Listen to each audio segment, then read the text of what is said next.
Some people have said that awarding Bob Dylan the Nobel Prize for Literature represents the baby boomers' final triumph over a once magnificent Western culture that so dwarfed their own artistic achievements that they had to destroy it in order to feel any respect for themselves.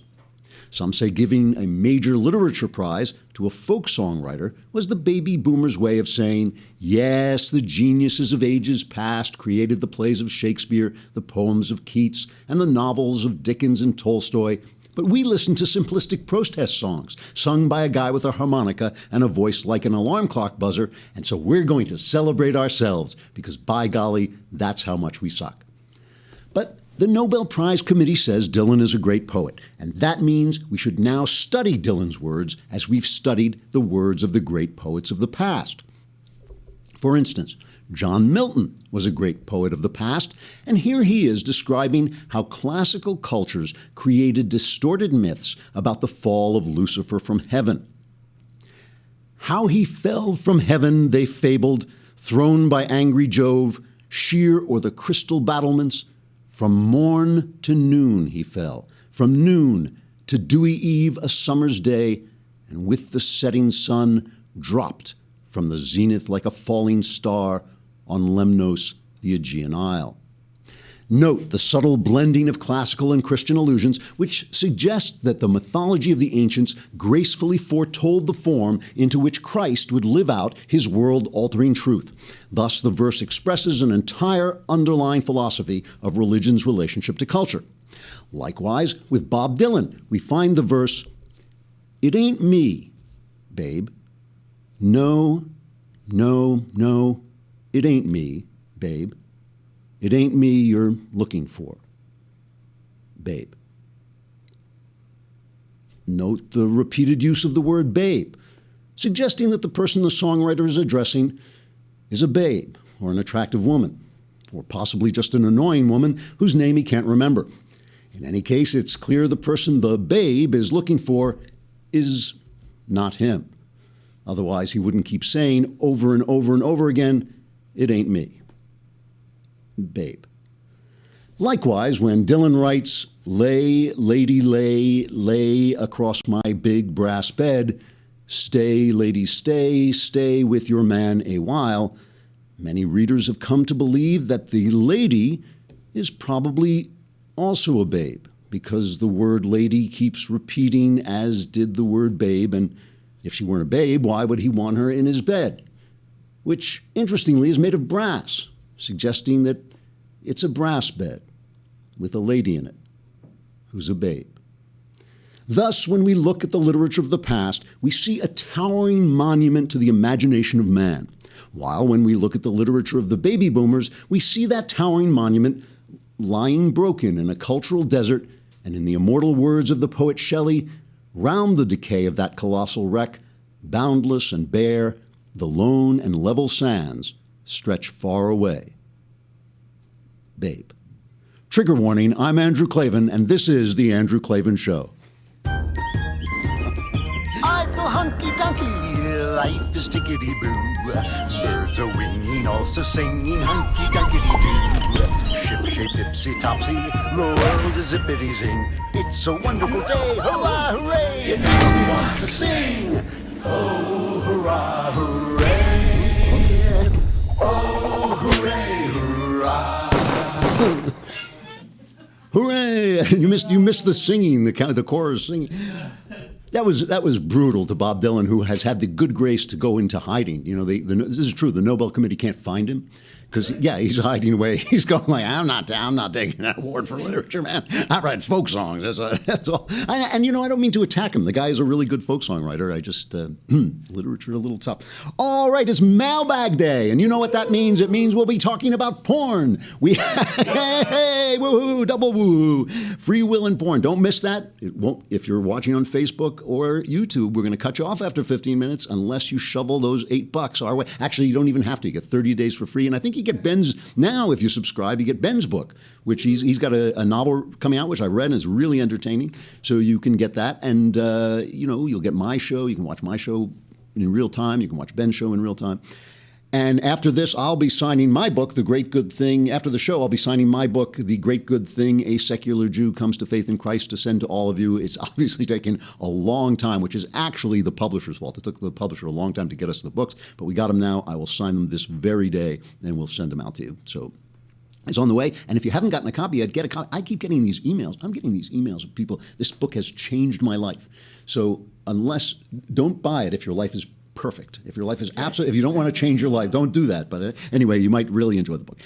All right. So yesterday we talked about the right is hysterical because Donald Trump is they think Donald Trump is going to destroy the GOP by his claims that this election is rigged in various ways. Now the left says he's going to destroy the entire democracy. He's taking the whole republic down with him. It's like just a long, here's our president, Barack Obama, soon to be former president Barack Obama, saying why let's play Trump first. Here's what Trump is saying. He's saying the election is rigged. Here he is talking to, who is he talking to? He's talking to Mike Gallagher, my old pal. Here he is talking about the rigged election. When I talk about the election being rigged, it was just reported there are almost 2 million dead people that are registered to vote. Right. And Paul Ryan gets up and issues a memo that he disagrees that the election's rigged. Why doesn't he walk over to Philadelphia and St. Louis and Chicago and some of these cities? Yeah. And how could he say the election is, look, nothing's perfect, but this process is unbelievable. And it's certainly rigged with the press. So why would he issue a memo that the election's, is he naive? Because that's naivete or maybe something worse than lack of street smarts, as you said last night in Wisconsin. I don't know what it is, but when you go to Philadelphia, where Romney got 0 votes, where McCain got 0 votes, so they're very disappointed.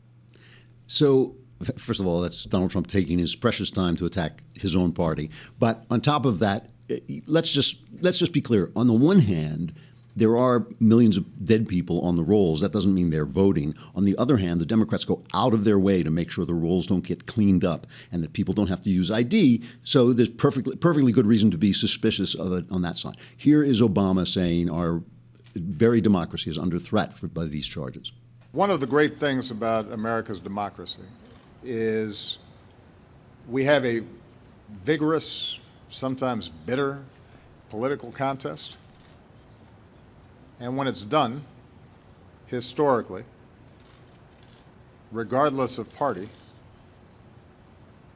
the person who loses the election congratulates the winner, reaffirms our democracy, and we move forward.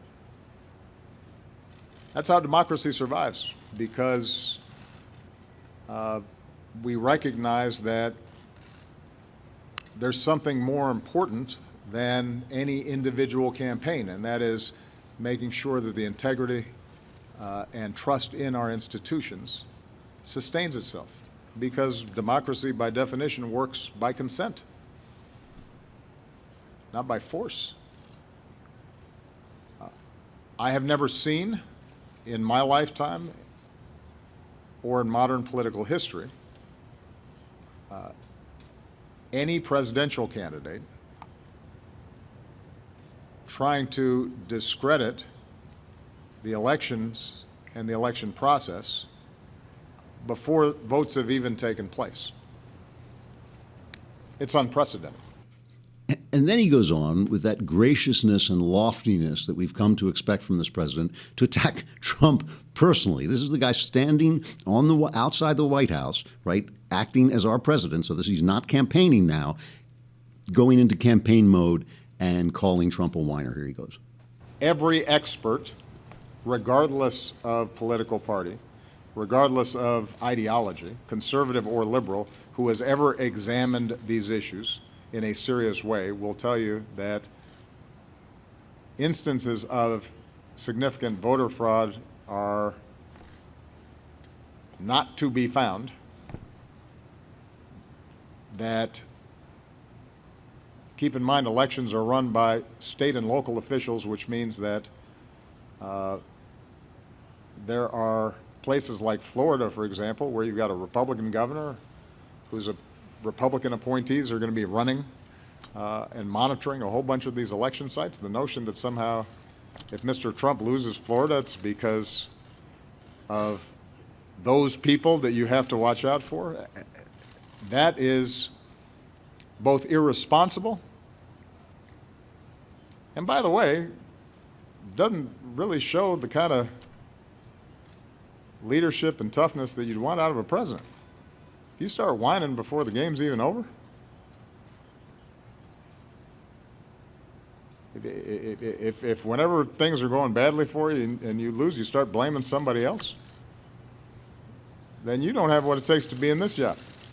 All right, so let's take this apart for a minute, because Obama, you know, it is funny when you go back and listen to Obama. Sometimes there's always this kind of truth interwoven into the baloney, and it's true. Trump whines.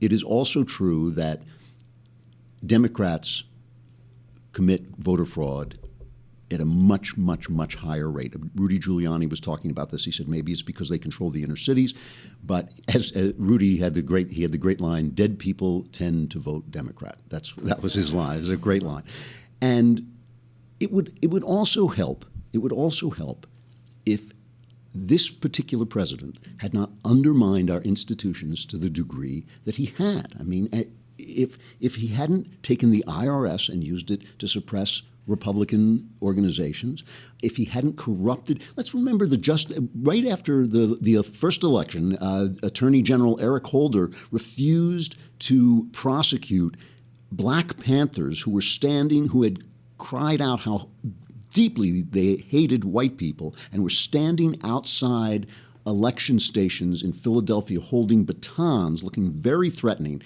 And Holder refused to prosecute. And when somebody said, this is terrible, he said, well, you can't compare it to what happened to black people. Here's Holder telling Congress he's not going to prosecute. When you compare what people endured in the South in the 60s to try to get the right to vote for African Americans, and to compare what people were subjected to there to what happened in Philadelphia, which was inappropriate, it's certainly that, but to call that, to put it, describe it in those terms, I think does a great disservice to people who put their lives on the line, who risked all for my people. For my people. See, that's the Attorney General of the United States. I am his people. I am his people. So, and he's talking about people with the same color skin he's got. He's the Attorney General. Obama has done this straight through all our most cherished organizations, government organizations. He has eaten out the credibility of these organizations. They are now the rotted hulk, and the FBI is on top of them. The reason the FBI is releasing all this stuff all of a sudden about their investigation into Hillary Clinton. And I believe that James Comey is doing this for the same reason that he stood up and gave that original press conference where he basically damned her, basically said she had committed crimes, but we shouldn't prosecute. And I think that Comey is caught in a vice. I think he was told that he basically couldn't prosecute, and so he didn't, but he wanted to get out all the information that he could get out, and so he did. But, now we have this whole thing that has been put out of Patrick Kennedy, the Undersecretary of State, negotiating with the FBI to keep them from classifying documents so that Hillary Clinton wouldn't look bad. Again, Patrick Kennedy works for you. He works for me. He is doing this on your time, on your money. He is negotiating to protect Hillary Clinton's election chances and her reputation. Okay, and now Project Veritas. Let's get back to Project Veritas. James O'Keefe has released the second in his big investigation. And, yesterday I said that I felt that James O'Keefe gets a kind of a bad rap. And here's what I mean by that. James O'Keefe is a guerrilla journalist. And by the way, he describes himself as a radical progressive. So he's not, I don't think he's one of us. I mean, I've sat and chatted with him, and, I don't know what his politics are, but that's how he describes himself. And so O'Keefe gets this bad rap, and they just throw it off in a couple of lines all the time. They say, well, he's been convicted of phone tampering, and he had to pay $100,000 to somebody at Acorn and all that stuff. But, when you're looking into it a little deeper, it's really a little bit, it's much, much, much more gray. The $100,000 he paid was to an Acorn guy. He went in and did that scam on Acorn where he tried to get them essentially to bring in sex slaves, the sex trafficking, and a lot of them agreed to it. Okay, one person who agreed to it, the minute he walked out, called the police. So in other words, he was milking them for information, and then he called the authorities and said this guy was just in trying to do this stuff, and he felt he got burned. He lost his job after the video came out, and he felt he got burned, and he sued, and O'Keefe paid him $100,000 to get him to go away. We will continue this and have the mailbag and our discussion about porn. But first, I got to say goodbye to Facebook and YouTube, and we will see you over at the Daily Wire.